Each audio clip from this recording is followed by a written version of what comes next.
রায়ের এই award function নিয়ে তীব্র নিন্দা জানালো অনির্বাণের মা। তো বন্ধুরা, মিঠিজোড়া ধারাবাহিকের নতুন আপডেট নিয়ে আজকের আবারও তোমাদের সামনে হাজির হয়ে গেছি। অনির্বাণের মা যখন টিভি অন করে আর রায়ের এই অ্যাওয়ার্ড ফাংশনটা দেখতে থাকে, ঠিক সেই সময়ই অনির্বাণের মা অনির্বাণের বাবাকে গিয়ে বলতে থাকে, দেখেছো আজকের নিউজটা? ছি, আজকের এই নিউজটা তোমারই দেখার দরকার, কারণ তোমার ছেলের বউ তাক লাগিয়ে দিয়েছে। তোমার ছেলের বউ আর আমাদের মান সম্মানটা অবশিষ্ট রাখলো না। সোসাইটিতে যা একটু আমাদের মান সম্মান ছিল তাও ধূলিসাৎ হয়ে গেল শুধুমাত্র তোমার ছেলের বউয়ের কারণে। কি দরকার ছিল বলতো এই অ্যাওয়ার্ড ফাংশনটা প্রচার করা টিভিতে? আমার তো সেটাই মাথায় আসছে না। অ্যাওয়ার্ড ফাংশনটা দেখা মাত্রই আত্মীয় স্বজনেরা সবাই কিন্তু তোমার ছেলের বউকে নিয়ে নিন্দা করা শুরু করে দিবে। তোমার ছেলের বউ ভাবলো না ও এমপ্লয়ি অব দ্য ইয়ারের অ্যাওয়ার্ডটা নিচ্ছে, তা বলে সেটা টিভিতে প্রচার করে সবাইকে জানাচ্ছে, যেখানে কিনা ওর হাজব্যান্ড একটা এত বড় বিজনেস চালায়। এখন তো ওকে সকলেই ওর হাজব্যান্ডের নামেই ওকে চেনে। যখন আমাদের এই হাই সোসাইটির লোকেরা জানতে পারবে ওর কথাটা, তখন কতটা নিন্দা হবে সেটা তুমি বুঝতে পারছো? এখনো এখানে বসে আছো? তখনই অনির্বাণের বাবা বলতে থাকে, আমি কি করব বলো তো সোহিনী, আমি তো এখানে ওর কোনো খারাপ কিছু দেখতে পাচ্ছি না। ও যেদিন থেকে এই বাড়িতে ও এসেছে সেদিন থেকে তুমি ওর একটা না একটা খুঁত বের করার চেষ্টা করছো, সেটা নিয়ে তুমি উঠে পড়ে লেগেছো। কিসের এত দরকার, যেখানে কিনা তোমার ছেলের কোনো সমস্যা হচ্ছে না ওর ওয়াইফের এই কাজটা নিয়ে? তাহলে তোমার কিসের সমস্যা? দেখছোই তো মেয়েটা 2.5 মাস যাবৎ এই বাড়িতে ফিরছে না। কেন ফিরছে না বলো তো? আমরা শুধুমাত্র ওই মেয়েটার প্রতি এত মানসিক অত্যাচার করেছি বলে সেই কারণেই আজকের ও বাড়িতে ফিরছে না। আর ও বাড়ি ফিরছে না বলে কে কষ্ট পাচ্ছে জানো তো? আমাদের অনির মুখের দিকে তাকিয়ে তুমি কেন ওকে মেনে নিতে পারছো না? ওর এই কাজকর্মগুলো স্বাভাবিক দৃষ্টিতে একটু মেনে নাও না। আমি তো ওর মধ্যে কিছুই খারাপ দেখছি না।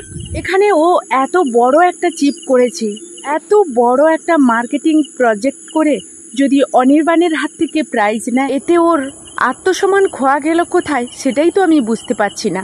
আর তোমারই বা মানসম্মান কি কারণে খোয়া গেল? কথা বলা মাত্রই অনির্বাণের মা বলতে থাকে, তোমাকে বুঝিয়ে আমি পারবো না, কারণ তোমরা বাপ বেটা দুজনেই সেম। কিন্তু আমি এখন সোসাইটির মানুষদের কিভাবে মুখ দেখাবো সেটাই ভেবে ভেবে আমার গা শিউরে আসছে। অনির্বাণের মা অনির্বাণের বাবাকে বলতে থাকে, লোকে তো একবার হলেও প্রশ্ন করবে, যেখানে কিনা ওর হাজব্যান্ডের এত বড় একটা অ্যাড এজেন্সি থাকা সত্ত্বেও ওর ওয়াইফের এতই টাকার সমস্যা পড়ে গিয়েছিল, যেখানে কিনা একটা এসএস কোম্পানির মতো জায়গায় ওকে জব করতে হচ্ছে। তার থেকে মানুষ ওকে এসএস এমপ্লয়ি হিসেবে চিনবে, সেখানে আমাদের মান সম্মান কি থাকবে?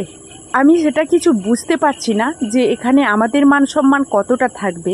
আর তুমি যে কেন অবুঝ হচ্ছ সেটাও আমি ভেবে পাচ্ছি না। তুমি বরং একটা কাজ করো, অনিকে ফোন করো, ওকে ফোন করে বলো এই অ্যাওয়ার্ডটা কোনো দরকার নেই ওর হাতে তুলে দেওয়া। ও যদি একবার এই অ্যাওয়ার্ডটা রায়ের হাতে তুলে দেয় তাহলে যে আমাদের মান সম্মান ধূলিসাৎ হয়ে যাবে সেটা ও খুব ভালো করে বুঝতে পারবে। নিশ্চয়ই এমন কিছু করবে না যাতে আমাদের মান সম্মান খোয়া যায়। তাই তোমাকে হাত জোড়ো করে অনুরোধ করছি, তুমি প্লিজ ওকে ফোন করে বলো ও যেন তাড়াতাড়ি বাড়ি ফিরে আসে।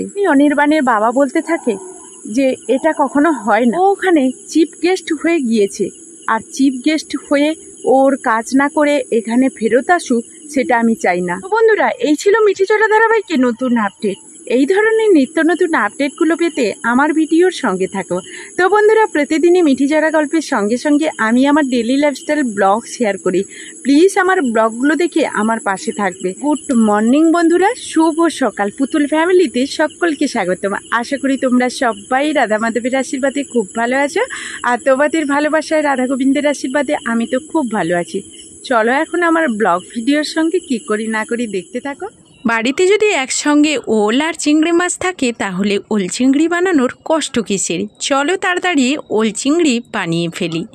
তো ওল চিংড়ি বানানোর জন্য প্রথমেই আমি এরকম ডুমো ডুমো করে ওল কেটে সেদ্ধ করে নিয়েছি। সুসিদ্ধ হয়েছে কিন্তু ভেঙে যায়নি। তো ওলগুলো কেটে নিয়েছি এরকম ডুমো ডুমো করে। কিছুটা আলু নিয়েছি, বড় সাইজের একটা আলু নিয়েছি, আর এখানে নিয়েছি চিংড়ি মাছ। তো এখন কিছুটা মশলা তো নিয়েছি, কাঁচা লঙ্কা, তেজপাতা, তো পেঁয়াজ কুচিয়ে নিয়েছি, দারুচিনি, এলাচ, লবঙ্গ, আদা, রসুন টমেটো। এরপর যে মশলাগুলো নেব তোমাদের দেখাবো। এখন নিয়ে নিচ্ছি কড়াইতে তেল।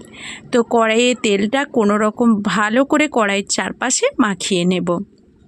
কড়াইটা গরম হয়ে গেলে আমি কিন্তু ডুমো ডুমো করে আলুগুলো যে রেখেছি সেগুলো ভেজে নেব হলুদ আর লবণ দিয়ে। কিছুটা পরিমাণ হলুদ দিলাম, লবণ দিলাম আর ঢাকনা দিয়ে দিয়ে ভেজে নেব, কারণ এটা লাল করে ভেজে নেব। লাল হতে হতে আমার আলুগুলো যেন কিছুটা সেদ্ধ হয়ে যায়। এইখানে মাঝে মাঝে এরকম ঢাকনা দেব। আর এখন দেখো আমার লালও হয়ে গেছে আর আলুটা কিন্তু 4 ভাগের কিছুটা সেদ্ধ হয়ে গেছে। এখন ওলগুলো একইভাবে আমি লাল লাল করে তেলে ভেজে নেব, কিন্তু ঢাকনা দেব না, যেহেতু ওলটাকে আগে থেকেই সেদ্ধ করে নিয়েছি। তো বন্ধুরা, তোমাদের আবারও বলছি, ওলটা কিন্তু তোমরা সেদ্ধ করে নেবে। এখন কিন্তু ওলগুলো আমার লাল লাল করে ভাজা হয়ে গেছে, আমি কড়াই থেকে এখন তুলে নিচ্ছি। এরপর আবারও তেল দিয়ে চিংড়ি মাছগুলো তুলে নিলাম। খুব খেয়াল রাখবে চিংড়ি মাছগুলো একেবারে ভেজে ফেলবে না, হালকা করে কোনো রকম ভেজে তুলে নেবে। এই চিংড়ি মাছ লাল করে ভাজার কোনো প্রয়োজন নেই এখানে। চিংড়ি মাছগুলো এরকম হালকা ভাজা হয়ে গেছে, আমি এখন তুলে নেব। তো এখন দেখো আমার ওল আলু সব কিছু কিন্তু সুন্দরভাবে ভাজা হয়ে গেছে। কড়াইতে তেল দিয়ে দিয়েছি, 2টো কাঁচা লঙ্কা দিয়ে দিলাম আর এখন তেজপাতা, এবার এলাচ, লবঙ্গ, দারুচিনি কিছুটা দিয়ে দিলাম। সুগন্ধ উঠলেই 1/2 চামচ মতো গোটা জিরে দিয়ে খুব ভালো করে এরকম ভেজে নিয়েছি। এখন দিয়ে দিচ্ছি কুচনো পেঁয়াজ। কুচনো পেঁয়াজগুলো হাতে ভেঙে দিলাম, দিয়ে খুব ভালো করে এইভাবে তেলে ভেজে নেব। এখন দিয়ে দেব আদা আর রসুনের বাটা।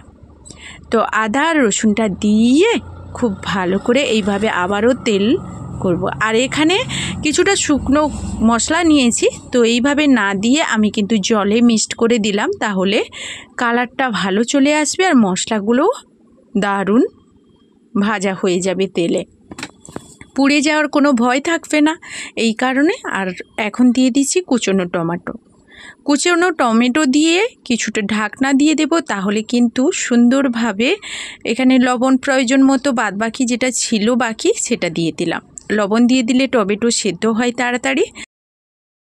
এখন আমার মশলা থেকে অলরেডি তেল ছাড়তে শুরু করেছে, আর এই মাঝে আমি দিয়ে দিচ্ছি ভেজে রাখা ওল আর আলু। ওল আর আলু দিয়ে খুব ভালো করে এইভাবে নাড়াচাড়া করে নেব। এখন দিয়ে দেব পরিমাণ মতো জল, আর জলটা আমি বেশি পরিমাণ দেব, কারণ কি ওল আর আলু দুটোই জল খুব ভালো করে সোপ করে নেয়। এই কারণে ওল আর আলুটা দিয়ে আমি কিন্তু একটু ফুটতে দেব। সব কিছু মেজারমেন্ট হয়ে যাবে। তাহলে একটা ফুট চলে এলেই আমি এখানে চিংড়ি মাছ অ্যাড করব। তো অলরেডি ফুটতে শুরু করেছে, এখন দিয়ে দিচ্ছি চিংড়ি মাছ। চিংড়ি মাছটা দিয়ে আবারও একটুক্ষণ খুব ভালো করে ফুটিয়ে নেব, 1-2 মিনিটের মতো।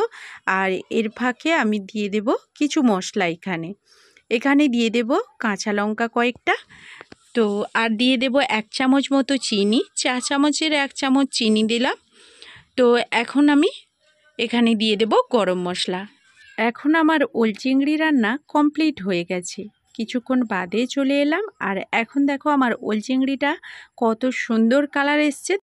তো বন্ধুরা, আজকের আমার এই রেসিপিটা যদি তোমরা ফেসবুক পেজ থেকে দেখো, তাহলে আমার পুতুল ফ্যামিলির পেজটাকে একটু ফলো করে লাইক করে আমার পাশে থাকার অনুরোধ থাকবে। আর যদি ইউটিউব থেকে দেখো, আমার পাশে থাকার অনুরোধ রইল। বেশি বেশি করে বন্ধুদের সঙ্গে শেয়ার করে দিও। তো এখনকার মতো এই ভিডিও থেকে বিদায় নেব। সবাই সবার পরিবারকে নিয়ে ভালো থাকবে, সুস্থ থাকবে। তো এখনকার মতো টাটা।